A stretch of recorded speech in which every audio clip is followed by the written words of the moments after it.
ತ್ರಿವರ್ಣ ನ್ಯೂಸ್ ಇಂಟರ್ವ್ಯೂಹ ಕಾರ್ಯಕ್ರಮಕ್ಕೆ ಸುಸ್ವಾಗತ. ನಾನು BM ಹನೀಫ್.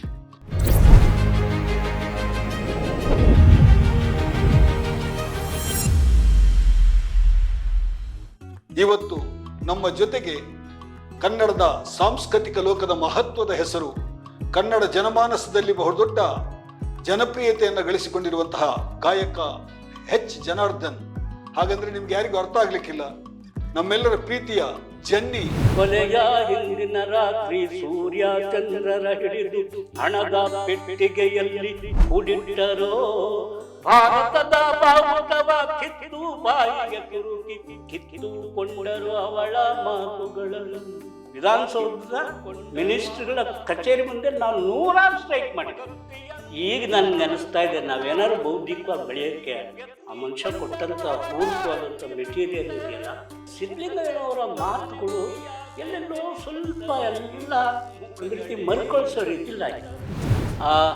ನಾನು ಮತ್ತು ಸಿದ್ಧಲಿಂಗಯ್ಯನವರು, ಡಾಕ್ಟರ್ ಕವಿ, ಕನ್ನಡದ ಕವಿ ಸಿದ್ಧಲಿಂಗಯ್ಯನವ್ರನ್ನ ನಾವು ಸಂಬಂಧಿಗಳು. ನಾವು ನನ್ನ ತಾಯಿ ಮತ್ತು ಸಿದ್ಧಲಿಂಗಯ್ಯನವ್ರ ತಂದೆ ಅಣ್ಣ ತಂಗಿದ್ದೀರು.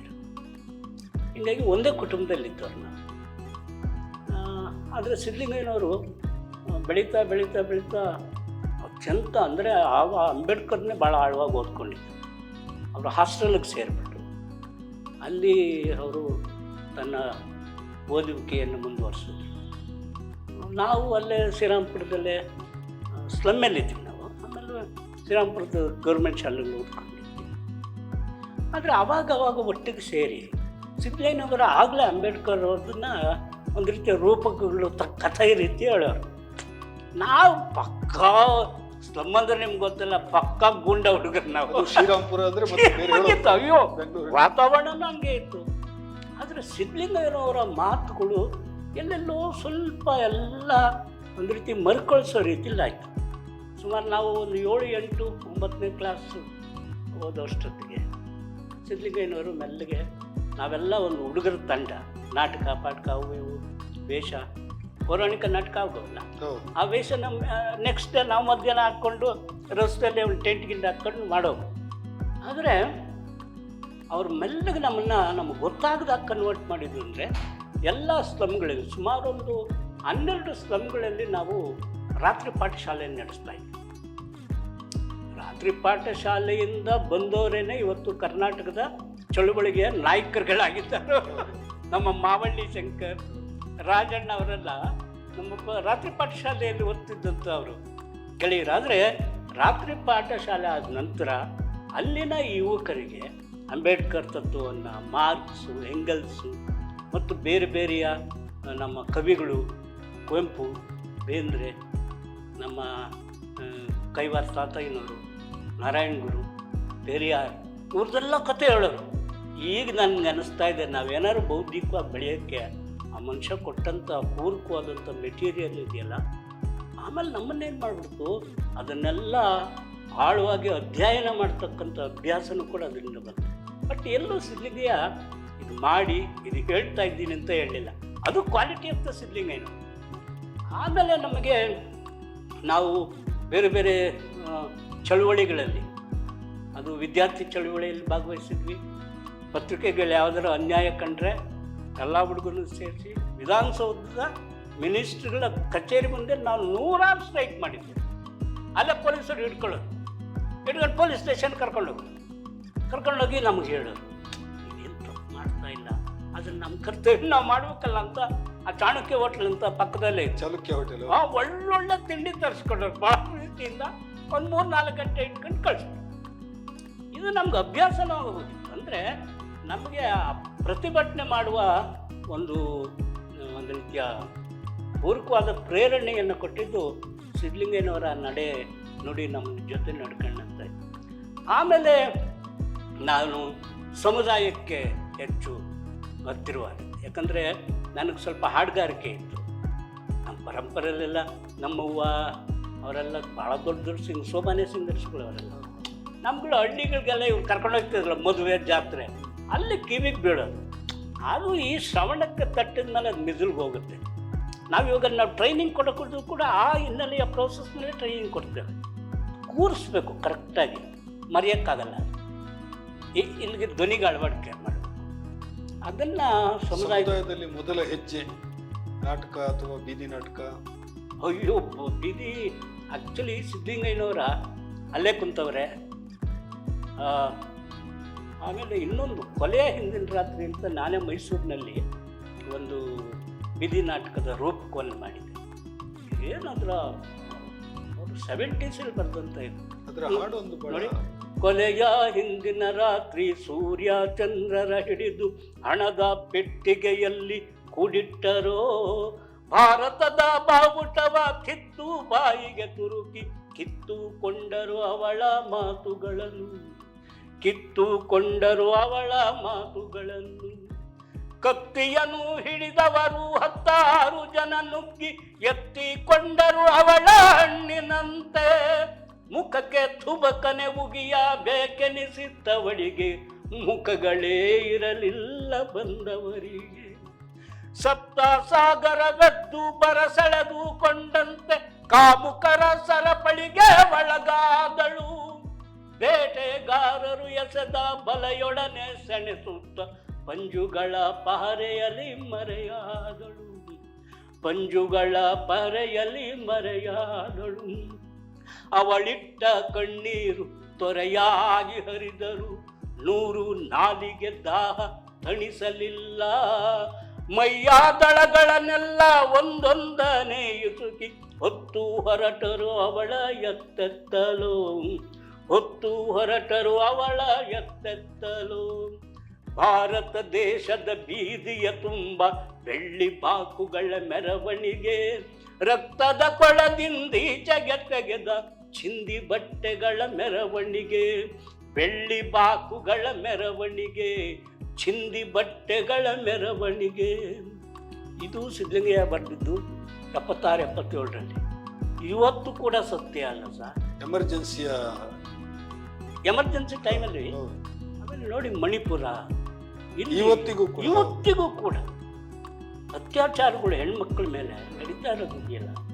ಸಿದ್ಧಲಿಂಗಯ್ಯನವರ ಇಮೇಜಸ್ಸು ಇದು ಕೂಡ ಬಹಳ ಒಳ್ಳೆಯ ಸಾಂಗ್. ಸಮುದಾಯದ ಜಾಥಾದ ಜೊತೆಗಿನ ಶುರುವಾತ ಜಾಥಾ ಇದು ನಮಗೆ ಜೀವ ಕೊಟ್ಟಿದ್ದು. ಅದೇನಾಯಿತು, ಹೊಸ ಮೌಲ್ಯಗಳತ್ತ ಜಾಥಾ ಅಂತ ಪ್ರಸನ್ನ ಮತ್ತು CGK ಪರಿಕಲ್ಪನೆ. ನಾವು ಸುಮಾರು 1.25 ತಿಂಗಳು, ಆವಾಗ 21 ಜಿಲ್ಲೆ ಇತ್ತು. 21 ಜಿಲ್ಲೆಗೂ ಕೂಡ ಒಂದು ಸಣ್ಣ ಮೆಟಡರ್ನಲ್ಲಿ ಕೂತುಗಳಕ್ಕೂ ಜಾಗ ಇರಲ್ಲ ಅಂತ ಮೆಟಡರಲ್ಲಿ ಸಾವಿರಾರು ಕಿಲೋಮೀಟರು, 45 ದಿನಗಳ ಕಾಲ, 45 ನೂರಾರು ಹಳ್ಳಿಗಳು. ಅಂದರೆ ಏನೊಂದು ಒಂದು 1500 ಹಳ್ಳಿಗಳು ಕವರ್ ಆಗಿದೆ. ಅಂದರೆ ಬೇರೆ ಬೇರೆ ಪ್ರದೇಶ, ಬೇರೆ ಬೇರೆ ಗುಣಲಕ್ಷಣ, ಬೇರೆ ಬೇರೆ ಊಟ, ಬೇರೆ ಬೇರೆ ಭಾಷಾ ವೈವಿಧ್ಯ. ಅಂದರೆ ಇಲ್ಲಿಂದ ನಾರ್ತ್ ಕರ್ನಾಟಕದವ್ರಿಗೆ ಹೋದ್ವಲ್ಲ. ಪತ್ರಸಂಗಪ್ಪ ಅಂತ ನಾಟಕ, ನಾನೇ ಪತ್ರಸಂಗಪ್ಪನ ರೋಲ್ ಮಾಡಿ ನನಗೆ ಭಾಳ ದೊಡ್ಡ ಹೆಸರು ತಂದು ಕೊಟ್ಟಂಥ ನಾಟಕ. ಅಂದರೆ ನೋಡಿ, ಜೀವ ಕೊಟ್ಟಿದ್ದು ಅದು ಲೋಕೇಶಪ್ಪ ಅಂತ ಭದ್ರಾವತಿಯಲ್ಲಿ ಒಬ್ಬ ಜಮೀನ್ದಾರ. ಇವನಿಗೆ ತಾಲೂಕು ಆಫೀಸಿಂದ 4 ಎಕರೆ ಜಮೀನು ಬರ್ಕಾಸ್ ಜಮೀನು ಬಂದ್ಬಿಟ್ರು. ಅವನು ಒತ್ತು ಮರಿಯ ಮಾಡ್ಕೊಂಬಿಟ್ಟಿದ್ದ. ವಿನೋದ್ ಸ್ವಾಮಿ, ಕೊಡಿ ಸ್ವಾಮಿ ಅಂದರೆ ನನ್ನೇ ಕೇಳ್ತೀಯ ಅಂದ್ಬಿಟ್ಟು ಕೊಂದಾಕ್ತಾರೆ. ಕೊಂದಾಗ್ಬಿಟ್ಟು ಮರದ ಮೇಲಿಂದ ಬಿದ್ದ ಅಂತ ಆವಾಗ ಸಾಂಗ್ಲಿಯಾನ ಆಮೇಲೆ ಅವರೆಲ್ಲ ಭಾಳ ಇದು ಮಾಡಿ ಆ ಮುರುಕನಿಗೆ ಕೊಲೆ ಮಾಡಿದವನಿಗೆ ಅಷ್ಟು ಗೊತ್ತಿಲ್ಲ. ಅವನು ಪುತ್ರ ಸಂಗಪ್ಪ ಅಂದರೆ 20-25 ಅಡಿಯ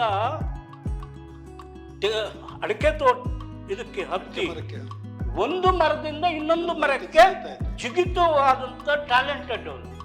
ಈ ಮರ ನೋಡಿದ್ರೆ 10 ಅಡಿ ಜೈಲ್ಗೆ. ಆದರೆ ಜೈಲಿಗೆ ಹಾಕಲಿಲ್ಲ ಅವನು. ಪುತ್ರ ಸಂಗಪ್ಪನ ನಾಟಕ ತಗೊಂಡು ನಾನು ಪ್ರಸನ್ನ ಸೇರಿ ಬರ್ತೀವಿ, ನಾನು ಪ್ರಸನ್ನ ಸೇರಿ ಡೈರೆಕ್ಟ್ ಮಾಡಿದ್ವಿ, ತಗೊಂಡು ಎಲ್ಲ ಕಡೆ ಹೋದ್ವಿ.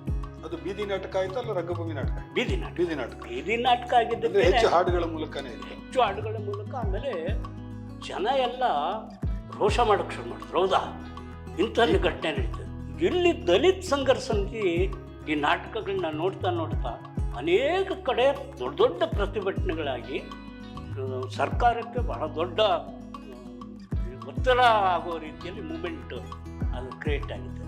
ಹೀಗಾಗಿ ಅಲ್ಲಿಂದ ನೋಡಿ ಆ ನಾಟಕದಿಂದ ಆದಂಥದ್ದು ನೆಕ್ಸ್ಟು ಅದು ಬಂಡಾಯ ಸಂಘಟನೆ ಹುಟ್ಕೊಳ್ಳಿಕ್ಕೆ ಕಾರಣ ಆಯಿತು. ನೂರಾರು ಜನ ಹಾಡುಗಾರರು, ನೂರಾರು ಜನ ಕಲಾವಿದರು, ನೂರಾರು ಜನ ಕವಿಗಳು ಅಲ್ಲಿ ನಮ್ಮ ಹತ್ರ ನಮ್ಮನ್ನು ಸೇರಿಸ್ಕೊಳ್ಳಿ, ನಾವು ಬರ್ತೀವಿ ನಮ್ಮ ಜೊತೆ ಬರೋದಲ್ಲ, ನೀವು ಇಲ್ಲಿದ್ದು ನೀವೇ ಮಾಡಬೇಕು, ಅದಕ್ಕೆ ಪೂರಕವಾಗಿ ನಾವು ಸಹಕಾರ ಮಾಡ್ತೀವಿ ಅಂತ ಆಗ ಕಟ್ಟಕ್ಕೆ ಶುರು ಮಾಡಿ. ಹಾಗಾಗಿ ನೂರಾರು ಜನ ಯುವ ಕವಿಗಳು, ಹಾಡುಗಾರರು, ಇವತ್ತು ಕೂಡ ಹಾಡುಗಾರರು ಪ್ರಬುದ್ಧವಾಗಿ ನಮ್ಮಂತೆ ಬೆಳೆದಿದ್ದಾರೆ, ನಮಗಿನ್ನ ಚೆನ್ನಾಗಿ ಬೆಳೆದಿದ್ದಾರೆ. ಅದೇ ನಾವು ಮಾಡಿದಂಥ ಒಂದು ದೊಡ್ಡ ಕೆಲಸ. ಎರಡನೇ ಜಾತ 81 ರೈತ ನಡೆಗೆ, ಇದು ಹೊಸ ಮೌಲ್ಯಗಳತ್ತ ಜಾತ. ಎರಡನೇ ಜಾತ ರೈತ ನಡೆಗೆ. ನಾವು ಬಿಜಾಪುರದಿಂದ ರಾಮದುರ್ಗ ಇಲ್ಲಿಂದ ಬಂದು ಹುಬ್ಳಿ ಮೂಲಕ ಇಡೀ ತಂಡ ನಾಟಕ ಮಾಡ್ಕೊಂಡು ಇಡೀ ಬೆಂಗಳೂರಿಗೆ ಆ ಜನಗಳ ಜೊತೆನೇ ನಡ್ಕೊಂಬಂದವ್ರು. ರೈತ ಚಳುವಳಿಯ ನರಗುಂದ ನವಲ್ಗುಂದದ್ದು ಸಹ ಗೋಲಿಬಾರ್ ಗುಂಡೂರಾವ್ ಅವ್ರ ಸರ್ಕಾರ. ಆ್ಯಕ್ಚುಲಿ ಏನಾಯಿತು, ಸಿದ್ಧಲಿಂಗಯ್ಯನವರ ಪ್ರಥಮ ಹೊಲೆಮಾದಿಗರಾಡಲ್ಲಿ ಬಂದಂಥದ್ದು ಈ ಮೌಢ್ಯ, ಈ ಕ್ರೌರ್ಯದ ಇದು ಸಾವಿರಾರು ನದಿಯಲ್ಲಿ ಬಂದಲ್ಲ, ಇದರಲ್ಲೂ ಇತ್ತು ನೋಡಿ. ಹಸುವಿನಿಂದ ಸತ್ತೋರು, ಸೈಜುಗಲ್ಲು ಹೊತ್ತೋರು, ಒದಸಿಕೊಂಡು ಹೊರಗಿದೋರು, ನಮ್ಮ ಜನಕ್ಕೆ ಸಾವಿರಾರು ಹಳ್ಳಿಲಿ ಆಡಿದ್ದೇವೆ ನಾವು. ಆಮೇಲೆ ನೆನ್ನೆ ದಿನ ನನ್ನ ಜನ ಬೆಟ್ಟದಂತೆ ಬಂದರು, ಕಪ್ಪು ಮುಖ ಬೆಳ್ಳಿ ಗಡ್ಡ ಉರಿಯುತ್ತಿರುವ ಕಣ್ಣುಗಳು, ಹಗಲು ರಾತ್ರಿಗಳನ್ನು ಸೇರಿ ನಿದ್ದೆಯನ್ನು ಒದ್ದರು, ಕಂಬಳಿಗಳು ಕೊರಗಿದವು ಎದ್ದೇಳುವ ರೊಚ್ಚಿಗೆ, ಭೂಕಂಪನವಾಯಿತು ಅವರು ಕುಣಿದ ಹುಚ್ಚಿಗೆ, ಭೂಕಂಪನವಾಯಿತು ಅವರು ಕುಣಿದ ಹುಚ್ಚಿಗೆ. ಬೀದಿಯಲ್ಲಿ ಗಲ್ಲಿಯಲ್ಲಿ ಬೇಲಿ ಮೆಳೆಯ ಮರಗಳಲ್ಲಿ, ಯಜಮಾನರ ಹಟ್ಟಿಯಲ್ಲಿ ದಣಿ ಕೂರುವ ಪಟ್ಟದಲ್ಲಿ, ಎಲ್ಲೆಲ್ಲೂ ನನ್ನ ಜನ ನೀರಿನಂತೆ ನಿಂತರು, ಇವರು ಬಾಯಿ ಬಿಟ್ಟೊಡನೆ ಅವರ ಬಾಯಿ ಕಟ್ಟಿತು, ಇವರ ಕಂಠ ಕೇಳಿದೊಡನೆ ಅವರ ದನಿ ಹಿಂಗಿತು, ಕಾಂತಿಯ ಬಿರುಗಾಳಿಯಲ್ಲಿ ಕೈ ಬೀಸಿದ ನನ್ನ ಜನ ಚಡಿಯ ಏಟು ಹೊಡೆದವರ ಕುತ್ತಿಗೆಗಳ ಹಿಡಿದರು, ಪೊಲೀಸರ ದೊಣ್ಣೆಗಳು ಏಜೆಂಟರ ಕತ್ತಿಗಳು, ವೇದಶಾಸ್ತ್ರ ಪುರಾಣ ಬಂದೂಕದ ಗುಡಾಣ, ತರೆಗೆಲೆ ಕಸ ಕಡ್ಡಿಯಾಗಿ ತೇಲಿ ತೇಲಿ ಹರಿದವು, ಹೋರಾಟದ ಸಾಗರಕ್ಕೆ ಸಾವಿರಾರು ನದಿಗಳು. ಏನ್ ಕಲ್ಪನೆ ನೋಡಿ ಅದು. ಹಾಗಾಗಿ ಒಂದು ಇಡಿಯಂ ಆಗಿ ಬಳಕೆ ಸಾಹಿತ್ಯದ ಉದ್ದಕ್ಕೂ ಬಂಡಾಯ ಸಾಹಿತ್ಯ ಸಂಘಟನೆ ಇರ್ಬೋದು, ದಲಿತ ಸಾಹಿತ್ಯ ಸಂಘಟನೆ ಇರ್ಬೋದು, ಅದೊಂದು ಇಡಿಯಂ ಆಗಿ ಬಳಕೆ. ಹೋರಾಟದ ಚಳವಳಿ ಸಾಗರ ನದಿಗಳು ಸೇರಿ ಇವತ್ತಿನ ಪರಿಸ್ಥಿತಿಯಲ್ಲೂ ಈ ಚಳವಳಿ ಅಗತ್ಯ ಇದೆ ಅನ್ನುವಂಥದ್ದು ಮತ್ತೆ ಪುನರಾವರ್ತನೆಯಾಗಿ ನಾವು ಒಂದು ಸೈಕಲ್, ಒಂದು ಚಕ್ರ ಸುತ್ತಕೊಂಡು ಬಂದಂಗೆ ಮತ್ತೆ ಅಲ್ಲಿಗೆ ಬಂದು ನಿಂತಿದ್ದೀವಿ. ಇಷ್ಟೆಲ್ಲ ಮುಂದುವರೆದರೂ ಕೂಡ ಎಲ್ಲ ಮಧ್ಯೆ ಸ್ವಲ್ಪ ಕನ್ಫ್ಯೂಷನ್ ಆಗಿದೆ. ಈಗ ರಿವಿಷನ್ ಆಗಲೇಬೇಕು. ಆ ಥರದ ಪರಿಸ್ಥಿತಿ. ಒಂದು ನಾವು ಸೌಹಾರ್ದಯುತವಾಗಿ ಸಮಾನತೆಯನ್ನು ಬಯಸಿದಂಥ ಜನ ನಾವು. ಈ ಸಂಸ್ಕೃತಿಯಲ್ಲಿ ತುಂಬಿರ್ತಕ್ಕಂಥ ಮೇಲು ಕೀಳು, ಜಾತೀಯತೆ, ತಾರತಮ್ಯ ಅವೆಲ್ಲ ಹೋಗಬೇಕು. ಮಾನವೀಯತೆಯಿಂದ ಎಲ್ಲರೂ ಮಾನವರಾಗಿ ಬದುಕಬೇಕು. ಮಾನವೀಯ ಮೌಲ್ಯಗಳಿಗೆ ಉತ್ತಮವಾದ್ದು, ಅದು ಪೂರಕವಾಗಿ ಸಂವಿಧಾನ ಇದೆ, ಪ್ರಜಾಪ್ರಭುತ್ವ ಹಕ್ಕುಗಳಿವೆ. ಇದರ ನಡುವೆ ನಿಮಗೆ ಈಗ ಸಿದ್ದಲಿಂಗಯ್ಯ ಅವರು ನಿಮ್ಮ ವ್ಯಕ್ತಿತ್ವದ ಮೇಲೆ ಬಹಳ ದೊಡ್ಡ ಪ್ರಭಾವ ಬೀರಿದವರು. ನಾವು ಅವ್ರ ಸುತ್ತವೇ ಮಾತಾಡೋದಾದ್ರೆ, ಸಿದ್ದಲಿಂಗಯ್ಯ ಅವ್ರದ್ದು ಒಂದು ಹಾಡು ಸಿನಿಮಾದಲ್ಲಿ ಬಹಳ ಜನಪ್ರಿಯ ಆಯಿತು. ಅದು ಬಹುಶಃ ಅವ್ರು ಬರೋದು ಏಕೈಕ ಪ್ರೇಮ ಗೀತೆ ಅಂತ ಹೇಳಿ ಕಾಣಿಸುತ್ತೆ. ಆ ಬೆಟ್ಟದಲ್ಲಿ ಆ ಬೆಟ್ಟದಲ್ಲಿ ಬೆಳದಿಂಗಳಲ್ಲಿ ಸುಳಿದಾಡಬೇಡ ಗೆಳತಿ, ಚಲುವಾದ ನಿನ್ನ ಮಲ್ಲಿಗೆಯ ಮೈಯ ಸುಟ್ಟಾವ ಬೆಳ್ಳಿಕೆರೆ. ಬಹಳ ಪಾಪ್ಯುಲರ್ ಸಾಂಗ್ ಇದು. ಫಿಲ್ಮ್ ಮಾಡುವಾಗ ಅವರು ದಾಟಿ ಚೇಂಜ್ ಮಾಡಿ ಅದಷ್ಟು ಇದಾಗ್ಲಿಲ್ಲ, ಇಲ್ಲಿ ಕ್ಲಿಕ್ ಆಗಿಲ್ಲ. ಇದೇ ಕ್ಲಿಕ್ ಆಗಿತ್ತು. ಇದಂತೂ ಸಾವಿರಾರು ಜನ ಆಡ್ತಾರೆ.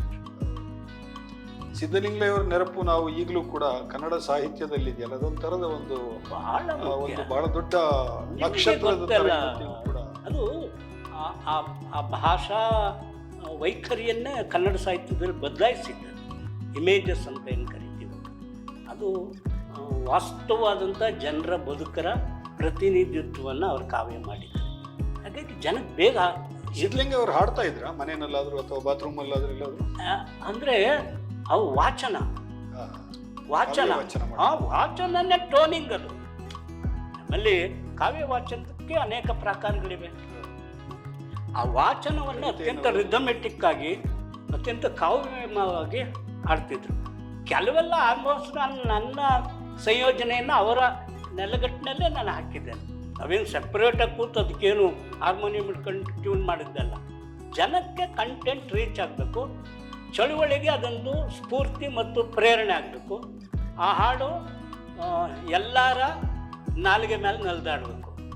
ಅದು ಮಾಡೋಕ್ಕೆ ಟೆಕ್ನಿಕ್ ಇದು ಮಾಡಿದ್ದು. ಬಟ್ ಅದರಲ್ಲಿ ನಾವು 70-80 ದಶಕದಲ್ಲಿ ಅತ್ಯಂತ ಮೂಮೆಂಟ್ಗೆ ಸಿದ್ಧಲಿಂಗಯ್ಯನವ್ರ ಸಾಹಿತ್ಯ ಮತ್ತು ಕುವೆಂಪು ಸಾಹಿತ್ಯ. ಅವರ ನೆನಪಿನೊಂದಿಗೆ ಈ ಕಾರ್ಯಕ್ರಮವನ್ನು ನಾವು ಮುಗಿಸ್ಬೋದು ಅಂತ ಹೇಳಿ ಅನ್ಸುತ್ತೆ. ನನಗೆ ಅತ್ಯಂತ ಇಷ್ಟವಾಗಿರುವಂಥ ಹಾಡು ಅಥವಾ ಅವರ ನೆನಪಿನಲ್ಲಿ ನಿಮಗೆ ಇಷ್ಟವಾಗಿರುವಂಥ ಅವರದೊಂದು ಆ ಮನುಷ್ಯನು ಕೂಡ ಅತ್ಯಂತ ವಿಶ್ವಮಾನವ ತತ್ವವನ್ನು ಒಪ್ಪಿದಂಥವ್ರು. ನೋಡಿ, ಒಂದು ಹಾಡು: ಒಲವರಳಿದ ದಿನಗಳೇ ಹೂಗಳೇ ಕಡಲ ತೀರಗಳೇ ಕಾಡದಿರಿ, ಬೆಳದಿಂಗಳು ತುಳುಕಾಡುವ ಹೊಳೆಗಳೇ ಹಲವು ಬಣ್ಣಗಳ ಕಾಡದಿರಿ, ಕಳೆದ ಹಾಡುಗಳ ಕಾಡದಿರಿ, ದುಗುಡದ ದುಮ್ಮಾನದ ಮನಸ್ಸೇ ಅನುಮಾನದ ಬಿಗುಮಾನದ ಕ್ಷಣವೇ, ಎಣಿಸಿದ ಮುಗಿಲಿನ ಚುಕ್ಕೆಯ ಹಿಂಡೆ ಎದೆಯ ಹಕ್ಕಿಗಳೇ ಕಾಡದಿರಿ, ಎದೆಯ ಹಕ್ಕಿಗಳೇ ಕಾಡದಿರಿ, ಜಲವಿಲ್ಲದ ಈ ಭೂಮಿಯ ಮೇಲೆ ಸಾವು ಹಸಿವುಗಳೇ ಅಲೆಯದಿರಿ, ಬಲವಿಲ್ಲದ ಈ ಬಳ್ಳಿಯ ಮೇಲೆ ಘೋರ ವೃಕ್ಷಗಳೇ ಎರಗದಿರಿ, ಹಳ್ಳ ತಿಟ್ಟುಗಳೇ ಹೊಕ್ಕ ಮುಳ್ಳುಗಳೇ ನಗೆಯ ಬಗೆಗಳೇ ಕಾಡದಿರಿ, ಬಿರುಗಾಳಿಯ ತಂಗಾಳಿಯ ಪಯಣವೇ ನೆನಪಿನ ನದಿಗಳೇ ಕಾಡದಿರಿ, ಬಾಳ ರಮ್ಯತೆಯ ಚಿಮ್ಮಿಸಿ ಹಾರುವ ಹಳದಿ ಚಿಟ್ಟೆಗಳೇ ಕಾಡದಿರಿ, ಯಾವ ಬನದಲ್ಲೂ ಉತ್ತರವಿಲ್ಲದ ಒಡೆಯದ ಒಗಟೆ ಕಾಡದಿರಿ, ಪ್ರಾಣದ ಹರಣದ ಗಳಿಗೆಯ ಒಳಗೆ ನಿಲಿತಾವರೆಯ ಅರಳದಿರಿ, ಅರಳದಿರಿ, ಎಲ್ಲೆಲ್ಲೂ ತುಂಬಿದ ನೋವಿನ ಒಳಗೆ, ಎಲ್ಲೆಲ್ಲೂ ತುಂಬಿದ ನೋವಿನ ಒಳಗೆ ಗುಲಾಬಿ ವನಗಳೇ ಸುಳಿಯದಿರಿ, ಸುಳಿಯದಿರಿ, ಒಲವರಳಿದ ದಿನಗಳೇ ಹೂಗಳೇ ಕಡಲ ತೀರಗಳೇ ಕಾಡದಿರಿ, ಬೆಳದಿಂಗಳು ತುಳುಕಾಡುವ ಹೊಳೆಗಳೇ ಹಲವು ಬಣ್ಣಗಳ ಕಾಡದಿರಿ, ಕಳೆದ ಹಾಡುಗಳ ಕಾಡದಿರಿ, ಎದೆಯ ಹಕ್ಕಿಗಳೇ ಕಾಡದಿರಿ.